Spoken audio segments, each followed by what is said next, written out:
Optimizer makes it really quick and easy for admins to analyze the projects in Jira and identify potential candidates for cleanup.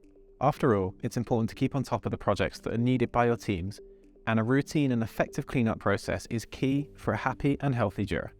In this short video, I'll focus on how the projects table in Optimizer can help you make more informed decisions as Jira admin, and, if needed, make changes to these projects at scale in a matter of minutes or seconds. Are you ready to get started? Let's jump in. There are two ways to access projects in Optimizer. First, you could click onto the Projects tile within the Instance Overview section of the product, of the app, and this will open the Active Project Smart Table for you. Alternatively, you can access projects in the left-hand navigation menu and then choose Active Projects from the list as shown on screen. And this is where we'll spend most of the time during this video. As you can see, the Projects table on Optimizer assembles all the important information that you need to make more informed decisions about the projects that you should keep in Jira, but also those that could be candidates for archiving or deletion. Use the View menu in the top right-hand corner to customize the view in your projects table. As you can see here, you can add or remove columns to give you a more complete picture of your Jira instance and the projects that are contained within it. We will be adding more columns to every smart table in Optimizer, so if there's a column that you would like us to add, please do let us know, and there's an easy and quick link here that you can use. So, there are a couple of common scenarios when managing projects in Jira, and we'll cover these in this video. First, we'll identify the projects that are potential candidates for archiving and deletion. Secondly, we'll quickly change the project leads on a number of projects due to one of our teammates recently leaving the organization. And finally, we'll make some quick updates to the names of certain projects to better reflect what they are for and to resolve some typos. Let's start with the first scenario, identifying projects that are candidates for a cleanup. There are two initial places to start your search, and this is the number of issues associated with the project, or the date it was last updated. If a project has been created but it has a low or zero issue count, it may indicate that it is no longer required and would be worth investigating further. Similarly, if a project has not been updated for a certain period of time, let's say 3 months as an example, then this may indicate that this project is also not required. And just to note, the last updated date displayed in Optimizer is the last date that any update was made to an issue within this project, so it's a good indicator of its current activity. You can sort these columns to make your search easier by clicking into the top of the column here. So for example, let's sort the issue count, and you can see this has now assembled all of the zero issue count projects at the top of the screen. However, if you'd like to export this data into a tool like Microsoft Excel or Google Sheets and use the sorting and filtering in those products, then you can easily do that using the export on the bottom right hand corner of the smart table. And this feature is available in every single smart table in Optimizer. Once you have highlighted some projects that are potential candidates for deletion or archiving, you have several options. But before diving into those, it's important to note that Optimize is a brilliant tool for highlighting projects that are potential candidates for deletion and archiving. But we would always recommend that you investigate these projects further and speak with your stakeholders to confirm that they are no longer used or required. It's always recommended to do this extra safety check. In addition, your organizational policy may require all information to be retained, and if that's the case, then we would recommend using archiving as opposed to deletion in Jira. And these are just some of the additional important considerations that you should take before proceeding to archive or delete projects in your Jira instance. And in this example, we're going to permanently delete the projects with zero issues associated to them, and they're highlighted on the screen.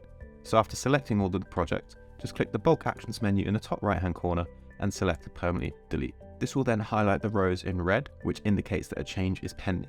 At this point, the change has not been made, and what you will also notice is the Review Changes option in the top right hand corner has now illuminated, and there are 3 changes pending. Once in the Review Changes section, I can then review these changes and make sure that they are exactly the ones that I want to make before executing these in Jira. So these 3 changes are correct. I want to permanently delete these 3 projects.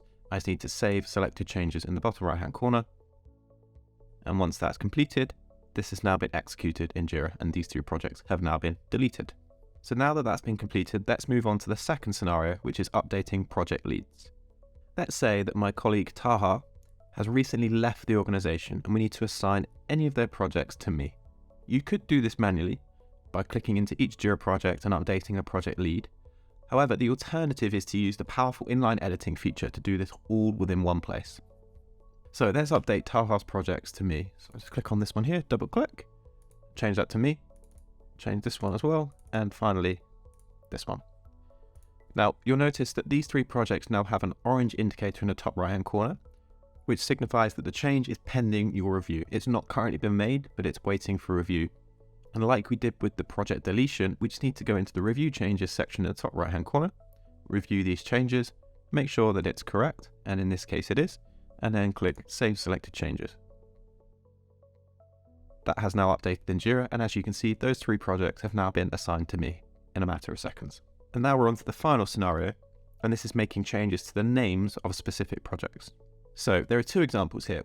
First, some of these projects need to be updated to include the software development team acronym in the project title.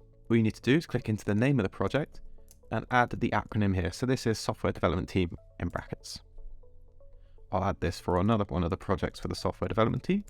And just like that, their name has been queued for changing, and again indicated by the orange marker. Finally, there is a typo in one of the projects as well, so we'll just go ahead and fix that.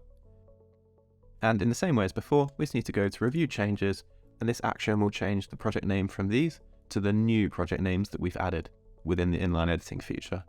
So I'm happy with these changes, just click Save Selected Changes.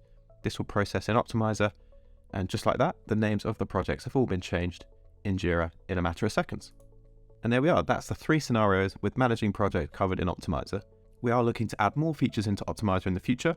Of course, if there was something you'd like to see in the projects table or any of the other smart tables, be sure to let us know.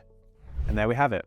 Effective management of the projects in your Jira instance starts with Optimizer, and we hope this video has shown you a number of ways that you can save a ton of time in your everyday role as a Jira admin. If you're new to Optimizer and considering trying it out, you can get a free 30-day trial on the Atlassian Marketplace by following the link in the video description below. And just remember, we're here to help you get the most out of Optimizer. So if you want to learn anything about the features in this product, be sure to check out our user guides by following the link shown on the screen now.